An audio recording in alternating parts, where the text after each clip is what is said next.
Buongiorno everyone, we are back live for the fourth time tonight. We've done the live watch along, the match reaction, the Carabao Cup draw, and now we're here for the player rating. So we're going to get through it. We're going to get through it sharpish, and I've seen a comment there, and I'm surprised no one put this in the live watch along, but it is official that Manchester United are in talks to sign Martin Dubravka. This is a surprising one. They're in talks to sign him on loan, initially to provide competition for De Gea. We might touch on that at the end of the show. If you want, let us know in the comments. Let us know if you can hear us all right and everything. But I'm just going to assume you can. And we're going to dive into it. And it was Karl Darlow that started in goal for Newcastle tonight. No Dubravka. And I said in the watch along, apparently he was ill. According to Lee Radar, called that was bullshit. And now it looks like could be on his way to Man United. Now he is unhappy at Newcastle. Doesn't want to be second fiddle to Nick Pope. He wants to be number one. He's not going to be. He wants out. Looks like he's going to leave this summer. Darlow, on the other hand, stepped in. Didn't have too much to do, to be honest, Karl Darlow. He flopped one clearance where he didn't really get a hold of it, but more often than not, he did collect it from deliveries. And like I say, he didn't really have much to do. I don't think he could have done much for the goal. He did get wiped out at one point as well, where the opposition player from Tranmere should have been sent off. But Darlow, I'll give him a 7 out of 10. It's going to take us a while to find these players because we normally have them in order. We have the lineup, but we haven't had time to do that tonight, so they're all over the place. Emil Krafth, who was forced off on a stretcher due to injury, which was a big shame. Speedy recovery to Krafth, but it's not looking good. It's looking like it could be maybe a broken knee or something on Krafth. So before that, though, he was doing a good job. He was doing a pretty good job. He was probably the best defender out of the lot in that first half an hour or so where we're getting caught out. I think the defensive line was way too high. Krafth was looking okay. Didn't leave the pitch okay. Hopefully recover as well soon. You can have a 6 out of 10. There was nothing really to shout home about from Emil Krafth. Captain Lascelles was actually captain today, wore the armband. He was slow for the first goal. He was caught out, but he's too slow to track back. Wasn't really his fault, though. The ball came quickly over the top, but he still should have done better. But what I liked about Lascelles, and he'll be bigged up for this, is his bravery in scoring that goal. Getting his head on the end of that cross was very impressive from Jamaal Lascelles after his nose was bleeding for ages, pretty much the whole match. His nose was bleeding. It wouldn't stop bleeding his nose. It looked like he probably broke it in the first half. It was a nasty late elbow by Tranmere, which wasn't punished.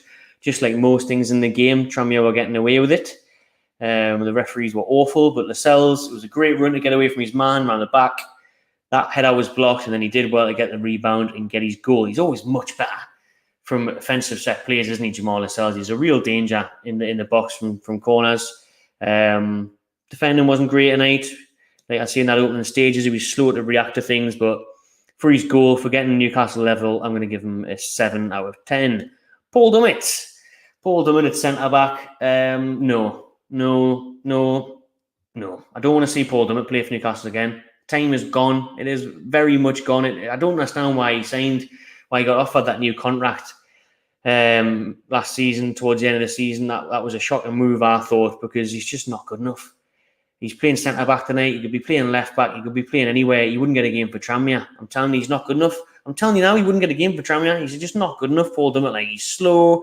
He's so off the pace. He's got nothing about him anymore. The whole local lad thing, it's worn thin for me now. Like, he's been a good servant over the years. He's still got a bit lucky for me. I don't think he's that good of a footballer.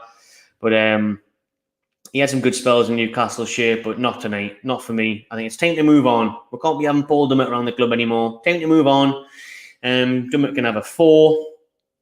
Matt Targett, who filled in back at left back tonight after missing the last couple of games. He did come off at half time for Jamaal Lewis, so we'll just do this can include Targett and Lewis. Targett was caught out actually for our first goal. He was way too high up the pitch, but those are the instructions for our style of play. Can't really blame him that strongly for that. He did recover well. I thought he finished the half strongly.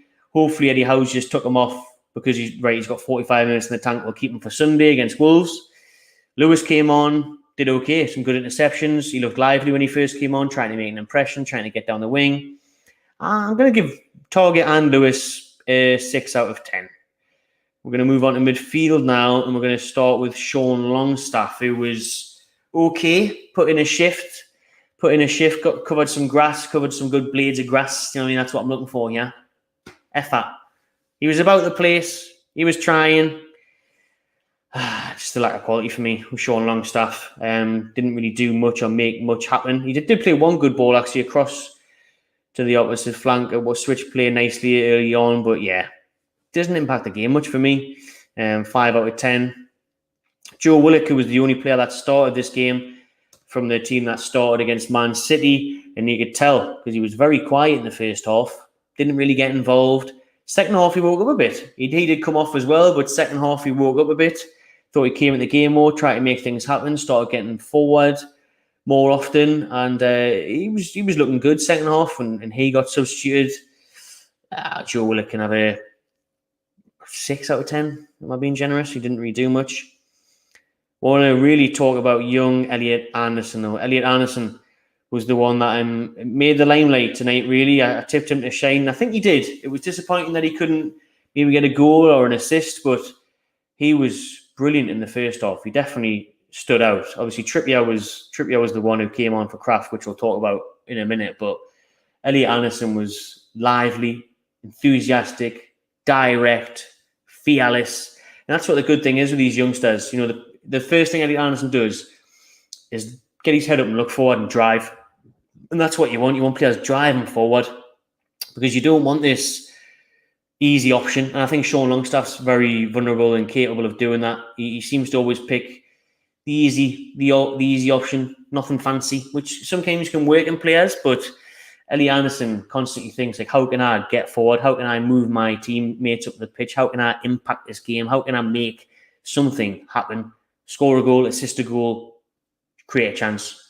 And he does that very well. He was running at the Tranmere players. He didn't look out of place, which he obviously doesn't. It's League 2 opposition. He did well at Bristol Rovers last season. I thought he did well tonight against Tranmere Rovers. Elliot Anderson was a threat. He was doing well. He looked tricky on the ball. I think he was a bit of a handful for the Tranmere players. I'll give Elliot Anderson a 7 out of 10. Closing on an 8, if I'm being generous. Now then, we saw Matt Ritchie play up front for the first time in a long time. Obviously, that's how he started at Newcastle United on the right wing. Normally being used as a left back or a left wing back in previous seasons gone by. But tonight he was right wing, and I didn't think he started the game very well. No one did, to be honest. But I think he grew in the game a bit, actually, towards the end of the first half. Second half, he was making things happen a bit more, getting on the ball more often, putting pressure on. He seemed to have woke up a little bit. But he still lacked that cutting edge for me in the final third. It's missing now from Ritchie. Some of the balls were wayward, some of the passing wasn't great, and I think there's a lot of improvement there, but I think it's time to move Ritchie on. You put him in the DUMMETT bracket where I think the time's gone. He's been here for years, brilliant servant. He's been after a move away for a while now. He wants to be back down south. I would just let him go, let Matt Ritchie go, but tonight he can have a 6. We're going to move on to Jacob Murphy now, who played on the left wing, even though that's his right wing. I can't be asked to change it. He played on the left wing, and he was poor. Unfortunately, he was poor. He did one pass, a no-look pass into the stands, so that wasn't great. Now, I really wanted Murphy to do well in this game. I really wanted him to score. You know, he's hit the post a few times in the Premier League. He's been a bit unlucky. He does get some stick, and tonight, I hate to say it, but I don't want to give people a stick, but the stick was deserved. He looked out of his depth. He looked poor tonight. Jacob Murphy, he wasn't up to scratch. Giving the ball away, losing possession, not threatening in good areas. Makes good runs to like the byline, and then these crosses weren't finding anyone. He put one wide when he could have fed in Targett. There was space on the edge of the box. He tried to find the top corner. Targett was free and Akers should have passed it to him. Targett could have crossed it into the box, but yeah, Murphy was poor tonight, like 4 out of 10. Chris Wood, who scored the goal to send Newcastle through to the next round of the Cup. Get on, Woody lad. But he was crap. He was poor. Let's be honest, he was poor. He was getting loads of stick in the live watch along at half time from the chat, and his movement was terrible in that first half. He was terrible. He's so stiff. Yeah, he just looked really poor. But he got his goal and he got us the win. So he did his job at the end of the day. That's what he's getting paid to do. £100,000 a week, by the way. to do that, but he did it. You know what I mean? He missed a sitter after that, mind. He had a one-on-one, and he did get pushed in the back, but he missed a very good chance. Should have scored there. Should have made it 3-1. Should have made the night a lot more comfortable and less nervy towards the end. But hey, we're through. Thanks to him. Thanks to a good header. Got away from his man from the set piece. Got a good head onto it. And that's Chris Wood's got to be good at headering. Look at the size of him. Look at the strength. Look at the height. Surely his bread and butter's headering. And yeah, he scored a header. His overall play was crap. That seemed to be a boost to him, though. Obviously, he scored, jumped in the crowd, had a few better touches after that. So, you can have a 7 out of 10. Scored the goal, got through, did the job.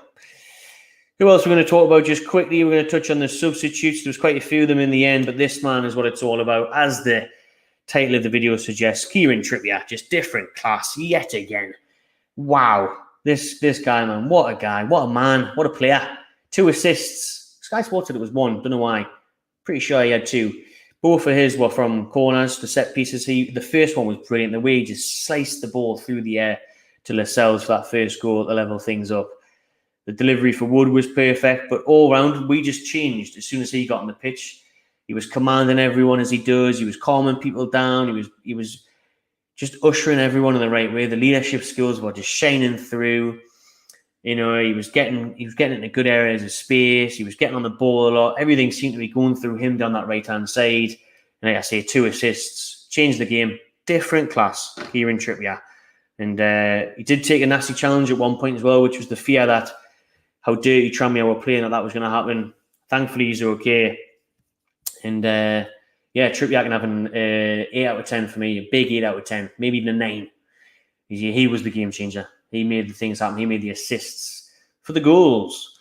There was a few other subs, like the likes of Botman came on, Joelinton came on. We touched on Jamaal Lascelles. Bruno Guimaraes came on late. They all did a good job. I thought Joelinton did well at breaking up play and keeping a hold of it towards the end. Botman had a very sketchy start and then recovered tremendously well. Grew into the game, got stuck in, got into the faces of Tranmere players. One brilliant sliding challenge. And yeah, the subs did the job. Bruno looked okay, could have maybe pinged a shot off towards the end, but all of them can just have a 6 out of 10. Newcastle, we've done it though.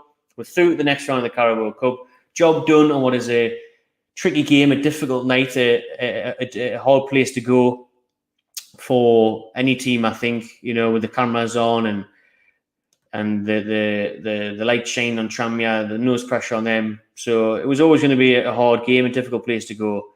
So we've done well. There we go. So, Dubravka, the same for Man U. He is in talks. Man United are in talks with Newcastle to sign Martin Dubravka on loan, according to The Athletic. I think Sky Sports have reported it now as well. So it's an interesting one. Like I said, Dubravka doesn't want to be second choice to Pope. He's going to be second choice to De Gea now. Strange. But hey, if he wants to say he can add Manchester United to his CV, then whatever. He is going to go to someone though. If it's not Manchester United, it'll be someone else. Because he's not going to be happy sitting on the bench, yeah. So we'll see how that develops. Pop your player ratings in the comments below. Subscribe to my channel on TV. Enjoy it.